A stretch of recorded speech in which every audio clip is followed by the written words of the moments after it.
Hello everyone, I'm Steve Savant, syndicated financial columnist and money color commentator. On today's show, the tactics of retirement distributions, part one in our series on selecting between an IRA and a Roth IRA, sponsored by LifeSize Solutions and the Society for Financial Awareness. Well, welcome to segment one. We're talking today about some of the three basic tactics that we want you to consider when you're thinking about a Roth IRA.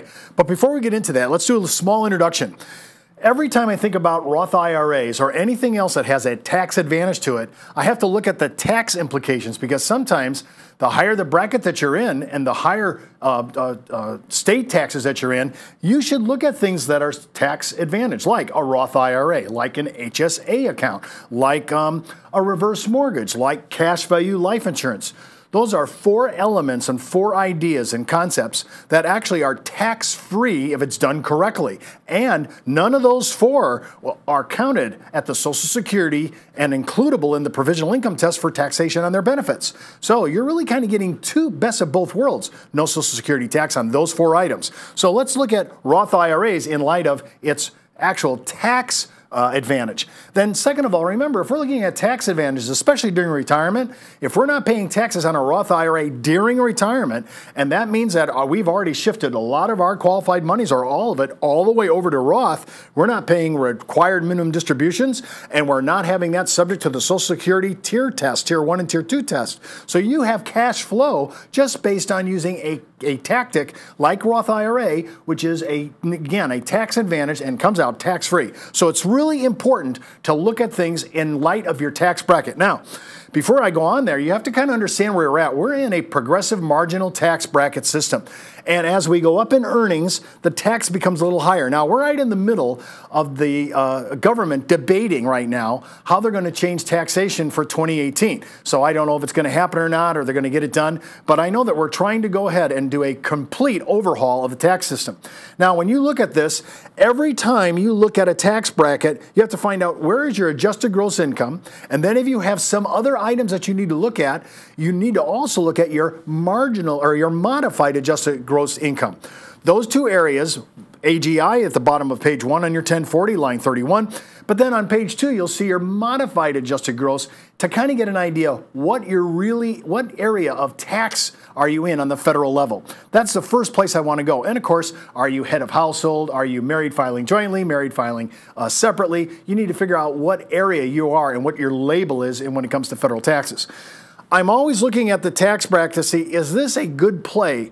The higher the tax bracket, the more I like tax advantaged issues, right? But sometimes if my tax bracket is so high, I do like taxable traditional IRAs because I want the tax deduction. If I'm paying the highest bracket in the land and Obamacare's surtax on capital gains at another 3.8, I may be paying 23.8 on capital gains. I might be somewhere in the 35 to 39 bracket, and that's not including state. So I may want the deduction of a traditional IRA or a 401k. Remember, sometimes taxes are going to be the kind of idea or the catalyst for your decision-making process so that you can come in and make a good idea of what you're going to do.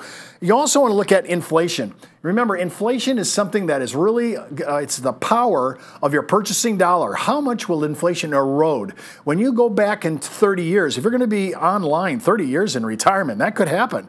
You have to look at how much devaluation is your purchasing dollar going to have. So, in other words, sometimes I can use taxes or tax savings to kind of give me at least a little freedom, not only in cash flow, but a little place to maneuver when it comes to rising costs in things like groceries, gasoline, some of the traditional expenses in my house. And then I also want to be able to create the best choice for my best available dollars. That's why I said I take into account taxes and Social Security. Remember, if you take Social Security into account, then it becomes even a better play. So let's look at a few tactics here just to show you where we're coming from. Tactic 1, positioning after-tax distributions on your first distribution option before pension monies. Why? Drawing these funds first usually has the most favorable impact on taxes. Now remember, there'll always be some exception to the rule, but I'm saying for most middle American, they're going to be able to look at this and say, this is a pretty good idea. Drawing from these funds first, after tax distributions, has the most favorable impact on my taxes. My capital gains for most Americans is going to be about 15%. Some plans have little to no taxation. Again, remember, if you're taking money out of your HSA, no tax. If you're taking money out of your Roth, no tax. If you're taking income from a reverse mortgage, no tax. If you're taking withdrawals to basis and policy loans to gain off a cash value policy that is TAMRA compliant, no tax. So remember, those are a lot of those places you want to look at. And then again, municipal bonds. And just one little kind of heads up on muni bonds. Most people buy municipal bonds because they like the tax favored or the tax advantage treatment of muni bonds. But keep in mind, if you're a senior, you could, if you load up too much on municipal bonds, you may find on page 2 of your 1040 that you might be falling into the AMT, the alternative minimum tax. Now, right now, Congress is looking at eliminating all that, which would be huge for municipal bonds alone. So the preference items wouldn't be exposed to the AMT any longer.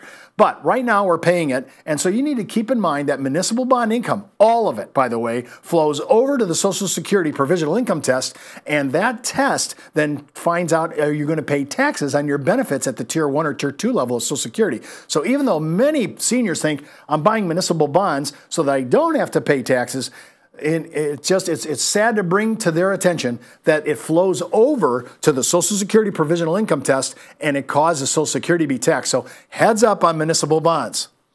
Tactic 2, you could defer your pre-tax pension monies until you're age 70 and a half. Well, why? And I love this tactic. Allow these monies to continue growing compounded interest on tax-deferred basis while systematically drawing on your after-tax money. By implementing this strategy, you'll dramatically reduce your tax bill as well as probably grow your original nest egg. Yes, if I'm going to stay taking my constructive receipt at 62 or 65, if I can wait till 70 and a half, I'm just letting my money stay in the market and go through another cycle. And remember, at that time, we have to be a little more conservative. You have to look at your risk tolerance during this period because it's really important to stay on top of it because, you know, if you have any kind of we have a 2008 market meltdown event again, that could be punitive when you're just about ready to retire. So you have to think of in your heart, hey, what's my risk tolerance? And if I need to be in a lot more conservative investing, then so be it. But at least you're not taking constructive receipt out of it. And if you're not doing that, you're forestalling it. And of course, with this tactic, if you're going to forestall your qualified plans to age 70 and a half, I highly recommend you go one step further and do Social Security as well. Remember, you can't take constructive receipt at 62. The majority of Americans, even baby boomers, are doing this. Less than 5% wait till age 70. I'm waiting till age 70 because the numbers are so much more, so higher. And remember, keep in mind that later on in life, we're probably going to be living a whole decade beyond what we think we are now with all the medical advance and all the new dietary and exercise that the boomers are getting into. So it's really critical. Think about what you're doing. Make your decisions. If you can stall till 70 and a half on your qualified plans as well as you can stall on your Social Security to age 70 and a half, you're doing yourself a favor. The question is, can I convert any of this? We're going to get into this week too. Can I convert any of my taxable event to Roth IRAs? Does it make sense? The third tactic, having a full and complete understanding of the tax consequences when you begin your distribution phase of your personal pre-tax monies. There is a direct connection to your taxable ordinary income and the amounts of deductions you'll be able to claim. Keep that in mind. This is a huge issue. Second one, at retirement time, for many of us, we'll have forfeited many of those deductions that we are claiming now in our working years. That really means that my mortgage interests may be gone or minimalized. By retiring, we may stop depositing into our accounts in our 401k, and we'll start taking money out. So you just have to be heads up. You need to take having a full and complete understanding of the tax consequences. I say that managing your tax bill during retirement is the most important issue next to finding out your risk tolerance test.